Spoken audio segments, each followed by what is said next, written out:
entonces el segundo semestre cambiaron el horario, sería las 18:15. El lunes.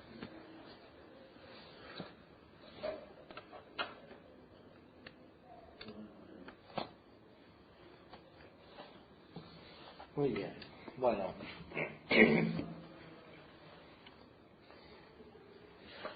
Para el segundo parcial podrían ir leyendo el libro de Vernon, de epistemología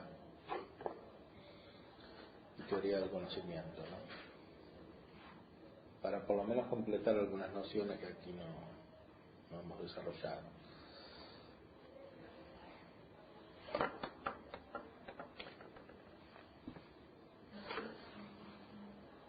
Muy bien, vamos a seguir con la explicación de Hegel.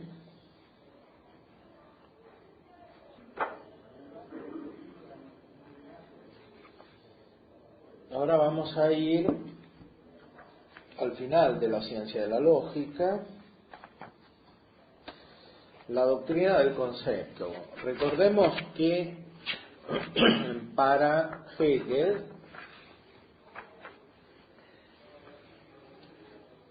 nosotros conocemos la realidad en el concepto, esto es una herencia de la filosofía clásica. Ahora, el concepto es todo. El concepto es todo significa que es tanto la realidad conocida como el sujeto cognoscente. Ahora, ese concepto al final se manifiesta como la idea absoluta. Al final de la ciencia de la lógica aparece la idea absoluta que contiene una referencia a la doctrina de Platón. Aquí retoma el tema de la idea y retoma el tema de la dialéctica de Platón. El texto de Hegel es muy difícil de leer, ya lo hemos visto en el prólogo. Pero, aunque no se capte todo, por lo menos dar una idea de del tenor de este texto. Dice: la idea del concepto determinado en sí y por sí se halla puesta con esto como idea que está ahora no solamente en el sujeto activo, sino también como una realidad inmediata. Y viceversa, esta realidad, tal como está en el conocer, está puesta de manera que sea una objetividad verdaderamente existente. La individualidad del sujeto, por la que éste se hallaba afectado por vía de su presuposición, ha desaparecido con esta. El sujeto, por lo tanto, ahora se halla como identidad libre, universal consigo mismo, así como también éste se conoce como el concepto determinado en sí y por sí. Por lo tanto, en este resultado se ha restablecido el conocer y se ha reunido con la idea práctica. La realidad previamente hallada está determinada al mismo tiempo como el fin absoluto realizado, pero no como en el conocer inquisitivo puramente como mundo objetivo, sin la subjetividad del concepto, sino como mundo objetivo, cuyo motivo interior y subsistencia real es el concepto. Esto es la idea absoluta. Bueno, aquí Hegel quiere unir toda la realidad, el conocimiento de la realidad, el hacer la realidad, y lo dice de una manera que sí, está dentro de la ciencia de la lógica, pero en el fondo no es muy lógica. ¿Por qué? El principio fundamental es la contradicción en esta lógica.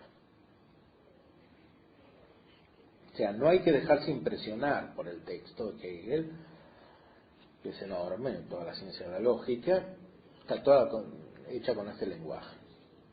O sea, hay que tomarlo como expresiones que son contradictorias, porque está teorizada la contradicción aquí. Entonces no hay que querer entender lo que no se puede entender. Es decir, no hay que ver un fondo más profundo que no está. Es lo que dice aquí. Y justamente toda la teoría de la ciencia de la lógica es esto, que no hay un más allá, como si fuera una profundidad que se nos escapa. El conocer es absoluto, es todo. Y el conocer es esto que está escrito aquí. Aunque el texto y las palabras son solamente externas, dice Hegel, por supuesto, pero no hay más que lo que se piensa cuando se entiende esto. Eso es lo que quiere decir. El problema es que esto no se puede entender. Entonces, lo que está en el fondo es más bien una experiencia subjetiva. Esto es el fondo del idealismo. Me repito, a ver si entendemos un poco más ahora. La individualidad del sujeto por la que éste se hallaba afectado por vía de su presuposición ha desaparecido con esta. O sea, se presuponía que había un sujeto. Ahora no se presupone más que un sujeto. No hay sujeto. Bueno, esto es lo que van a decir después los posmodernos también. No hay sujeto, no hay persona. El sujeto, por lo tanto, ahora se halla como identidad libre, universal consigo mismo,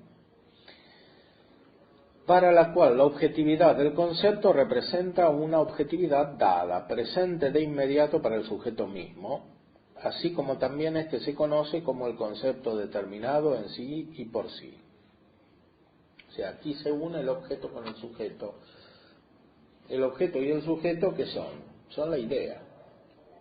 La idea es tanto el sujeto como el objeto que conoce. En este resultado se ha restablecido el conocer y se ha reunido con la idea práctica. Esto quiere decir que sujeto y objeto son lo mismo y son el conocer, y este conocer es al mismo tiempo el conocer teórico y el conocer práctico. La realidad previamente hallada está determinada al mismo tiempo como el fin absoluto realizado, pero no como en el conocer inquisitivo, puramente como mundo objetivo, sin la subjetividad del concepto, sino como mundo objetivo, cuyo motivo interior y subsistencia real es el concepto. O sea, aquí tenemos todo el mundo, toda la realidad está en la idea, ¿no? El motivo interior y subsistencia real es el concepto de esta idea. Hablo de motivo interior porque la idea en el fondo es un impulso. La idea no es otra cosa que el método para él. Es el método absoluto que abarca toda la realidad. ¿Y el método qué es? Es una especie de procedimiento impulsivo. En realidad aquí Hegel está en la pura lógica, está en el puro pensamiento, pero como ya hemos dicho antes, este lenguaje es muy imaginativo, aunque parezca totalmente abstracto. El problema es que es una imaginación caótica, pero con una especie de orden que es un orden artificial, construido, ¿no? Que es lo que aquí se llama método. Es como el método es una especie de modo de construcción de un orden artificial en el caos de las imágenes, podríamos decir. Comienza a tratar de la idea absoluta en el tercer capítulo de la doctrina del concepto. La idea absoluta, tal como ha resultado, es la identidad de la idea teórica y de la práctica, cada una de las cuales, todavía unilateral de por sí, tiene en sí la idea misma, solo como un más allá que se busca y como un fin que no se logra. Por lo tanto, cada una es una síntesis del esfuerzo que tiene y al mismo tiempo no tiene la idea en sí, y que traspasa de uno al otro pensamiento, pero no los reúne ambos, sino que permanece en la contradicción de ellos. La idea absoluta, como conocimiento racional que en su realidad coincide solo consigo mismo, constituye de un lado, a causa de esta inmediación de su identidad objetiva, el retorno a la vida. Pero ha eliminado igualmente esta forma de su inmediación y tiene en sí la mayor oposición.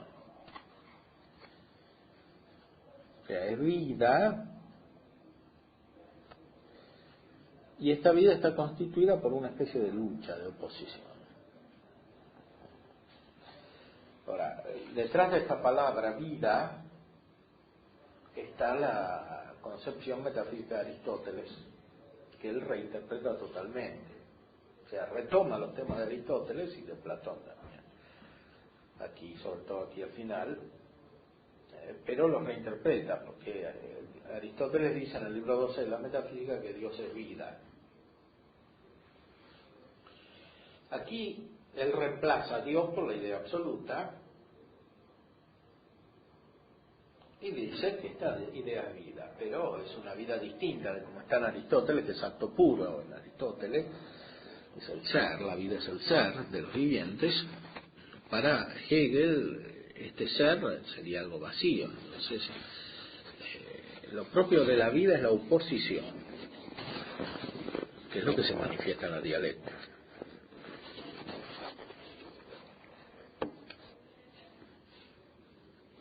Ahora, esta oposición es lo mismo que la identidad.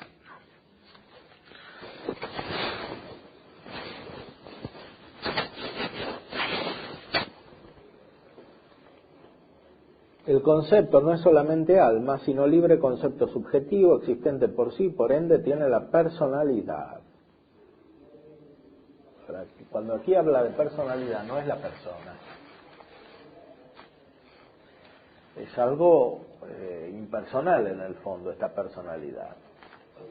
Es una suma de características, podríamos decir, que no corresponden a una real sustancia. Y estas características, por otra parte, son opuestas recíprocamente. La idea absoluta es el único objeto y contenido de la filosofía, por cuanto contiene en sí toda determinación, y su esencia consiste en volver así a través de su autodeterminación o particularización.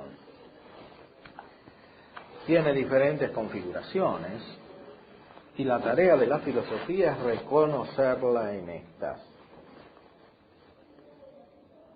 La naturaleza y el espíritu son en general diferentes maneras de representar su existencia. El arte y la religión son sus diferentes maneras de comprenderse y darse una existencia apropiada. La filosofía tiene el mismo contenido y el mismo fin que el arte y la religión, pero es la manera más elevada de comprender la idea absoluta, pues su manera es más elevada de todas, el concepto.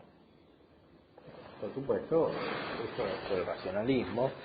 La filosofía está por encima de la religión y lo sobrenatural, propiamente hablando, no existe.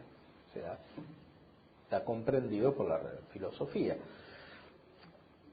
El arte, la filosofía y la religión se ocupan de lo mismo, que es el espíritu. ¿Y el espíritu qué es? Es lo opuesto de la naturaleza. Y ambos, espíritu y naturaleza, no son sino aspectos de la misma idea.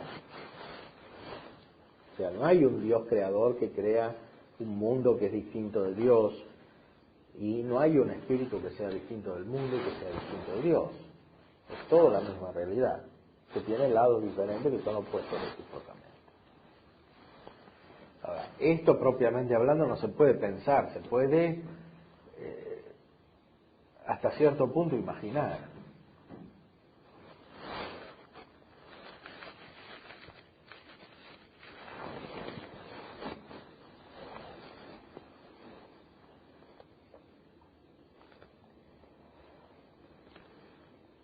El concepto, entonces, es la manera más elevada de comprender todo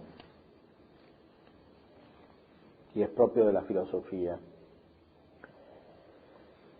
Por consiguiente, esta manera comprende en sí aquellas configuraciones de la real finitud e ideal, así como las de la infinidad y santidad, y las comprende y se comprende a sí misma. La deducción y el conocimiento de estas particulares maneras es ahora la ulterior tarea de las ciencias filosóficas particulares. También el carácter lógico de la idea absoluta puede llamarse una de sus maneras, pero mientras que la manera indica una especie particular, una determinación de la forma, viceversa, el carácter lógico es la manera universal, en la que todas las maneras particulares están eliminadas y envueltas. La idea lógica es la idea misma en su pura esencia, así como se halla incluida en la simple identidad en su concepto cuando todavía no ha penetrado en su aparecer en una determinación de forma. Por consiguiente, la lógica representa el movimiento propio de la idea absoluta, solo como el verbo originario, que es una manifestación, pero una manifestación de naturaleza tal que como extrínseca inmediatamente ha desaparecido de nuevo al existir. Aquí reinterpreta no solo el pensamiento tradicional acerca de Dios como está en Aristóteles, sino que reinterpreta también la teología, porque habla del verbo. La idea se manifiesta como el verbo, que es el verbo de Dios, el verbo originario. Pero aquí ha desaparecido la personalidad, porque este verbo no es un verbo personal. Aunque se habla de personalidad como vimos, en realidad la personalidad es impersonal. Cuando el verbo manifiesta la idea, desaparece. Porque la manifestación es extrínseca al existir. Quiere decir, cuando algo aparece, ya no es más lo que es. Esto es una forma muy primitiva de entender la manifestación, que en el fondo es algo cognoscitivo. La manifestación, ¿qué cosa es? No es otra cosa que la cognoscibilidad o la inteligibilidad. Hegel entiende la manifestación como una especie de brote material, de proyección material o de extensión del propio ser. Es claro, si una cosa material se manifiesta, en el sentido de que sale de sí misma, cuando sale de sí misma ya no es lo que es porque cambió. Si nos imaginamos un líquido que tiene una burbuja y la burbuja se manifiesta, bueno, el líquido se manifiesta en la burbuja, hacemos un globo, como agua que tiene el jabón, bueno, el globo ya no es lo mismo que el agua cuando estaba quieta. Bueno, eso es lo que parece estar detrás de este tipo de lenguaje. Evidentemente no se trata de pura imaginación. Hegel es un hombre muy inteligente. Ahora, es una inteligencia que está unida con la imaginación de modo tal que no es el que corresponde al conocimiento natural que el hombre tiene. El hombre no puede prescindir de la imaginación, ya lo hemos visto, lo dice Aristóteles, para conocer, pero no es de esta manera que la inteligencia se combina con la imaginación. Aquí hay una combinación que es muy extraña de la operación de la inteligencia con la operación de la imaginación, que no es justamente la que corresponde a la abstracción, por la cual conocemos la esencia de las cosas. Aquí no se conocen esencias. No se conocen las esencias de las cosas.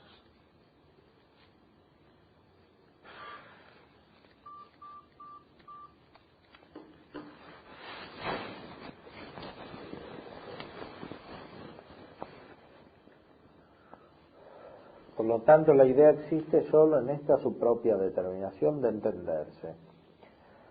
se halla en el pensamiento puro, donde la diferencia no es todavía un ser otro, sino que es completamente transparente a sí misma, y así queda.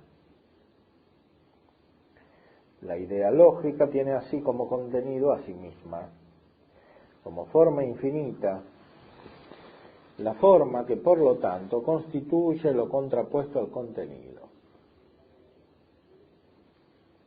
puesto que éste es la determinación formal que ha vuelto así y se ha eliminado en la identidad, de manera que esta identidad concreta está frente a aquella identidad desarrollada como forma. El contenido tiene la figura de un otro y de algo dado, frente a la forma, que como tal está en absoluto en relación, y cuya determinación al mismo tiempo está puesta como apariencia.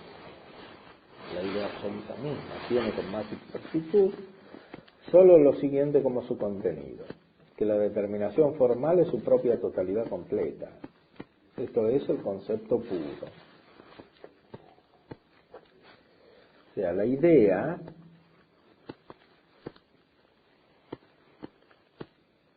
es formal, es relación, es apariencia.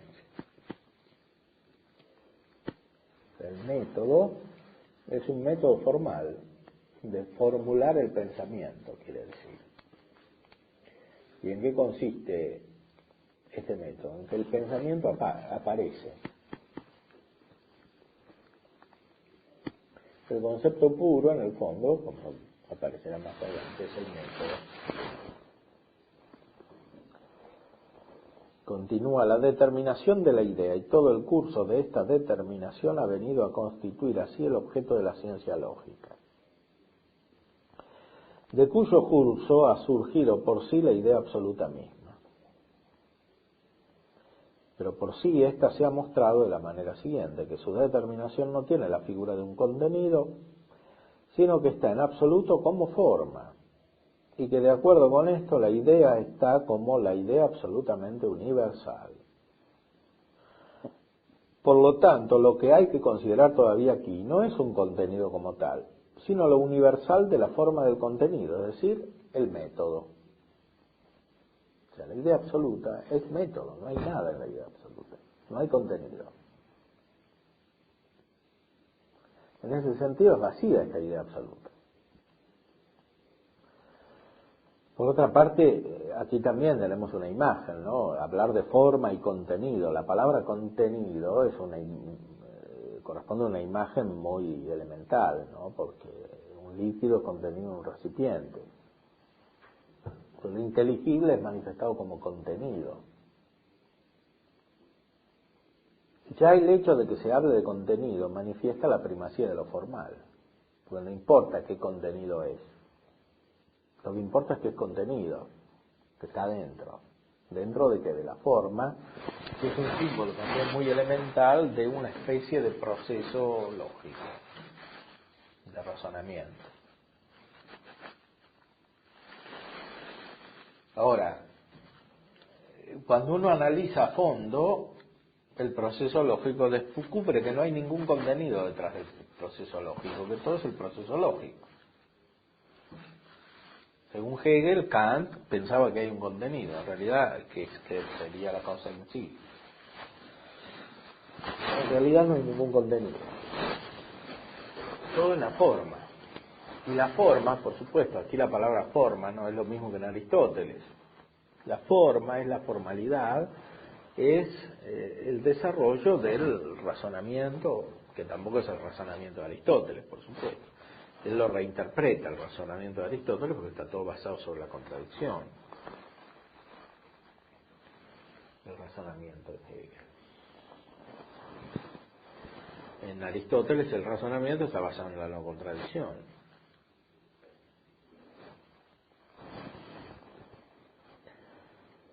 O sea, la no contradicción no es solamente un principio en el razonamiento, sino que estructura el razonamiento como tal en Aristóteles.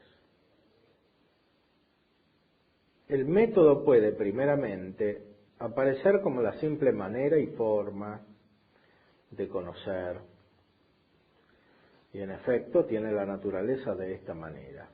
Pero la manera y forma, como método, no es sólo una modalidad del ser, determinada en sí y por sí, sino que como modalidad del conocer está puesta como determinada por el concepto.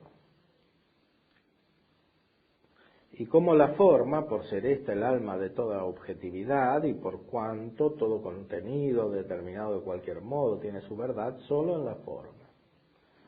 El contenido tiene su verdad solo en la forma. O sea, en el fondo no hay contenido. ¿Qué quiere decir? No hay inteligibilidad. Es todo razonamiento. Si se acepta el contenido a su vez como dado al método y como provisto de una particular naturaleza, entonces en tal determinación el método es, como lo lógico en general, una forma puramente extrínseca.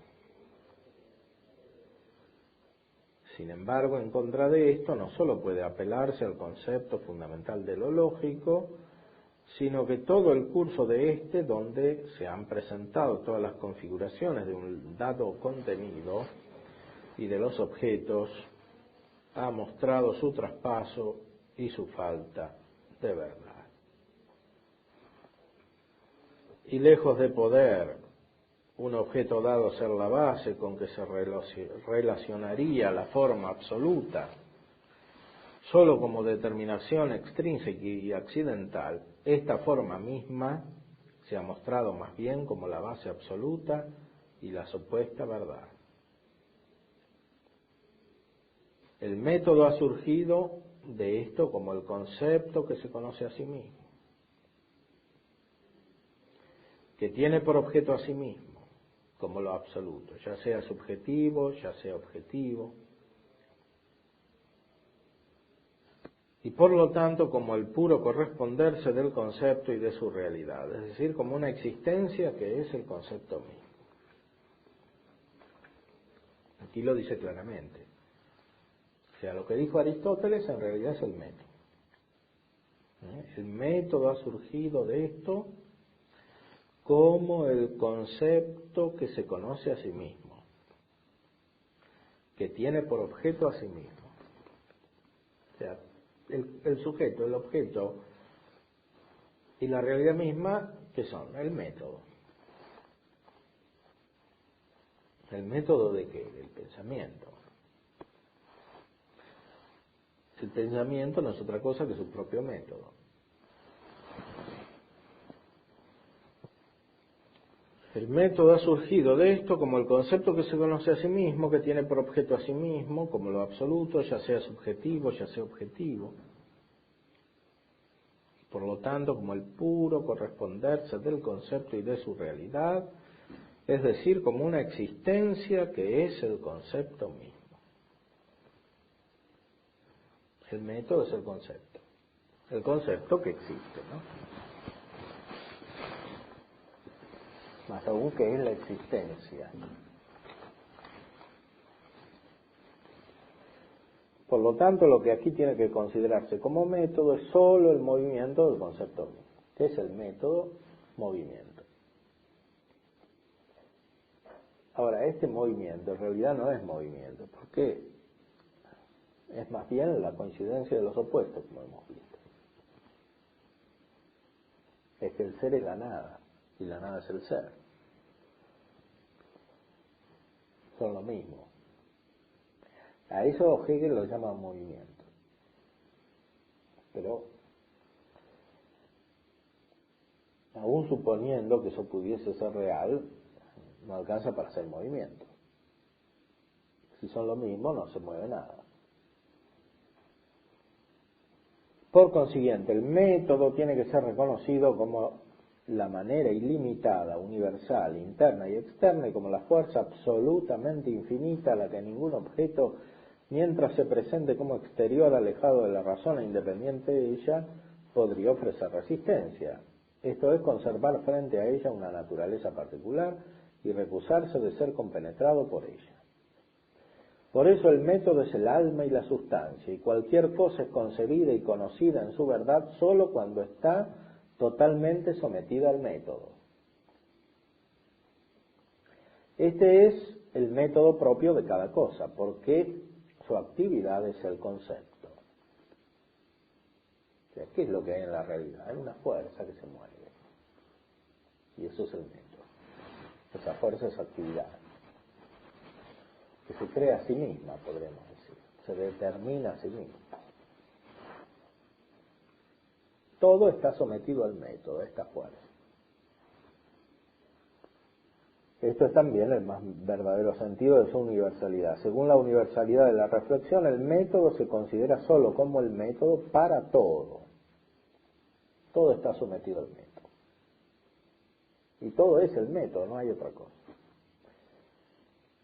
Pero según no hay nada que resista, él ve las cosas particulares y lo inteligible como si fuera una resistencia contra la inteligencia que actúa, que es una fuerza. Esto es el desarrollo de lo que está en Kant. Ya en Kant la inteligencia es activa, pero en Kant hay cosas en sí que no son inteligibles, pero de alguna manera están postuladas. Para Hegel esas cosas en sí no existen porque nada resiste al método. Si existen, existen en apariencia, solo como una manifestación del método, nada más. Pero en cuanto se manifiesta, aparece que no hay otra cosa que la manifestación. La manifestación es lo que es y en cuanto se manifestó, desapareció. Pero según la universalidad de la idea es tanto la manera de conocer, la manera del concepto que se conoce a sí mismo de modo subjetivo, como la manera objetiva, o más bien la sustancialidad de las cosas, es decir, de los conceptos, al aparecer primeramente a la representación y a la reflexión como otros. O sea, la idea abarca el sujeto, el objeto y la sustancia, la realidad misma. Pero solamente cuando uno piensa de manera superficial aparecen en su alteridad, son una cosa distinta el sujeto, el objeto y la realidad.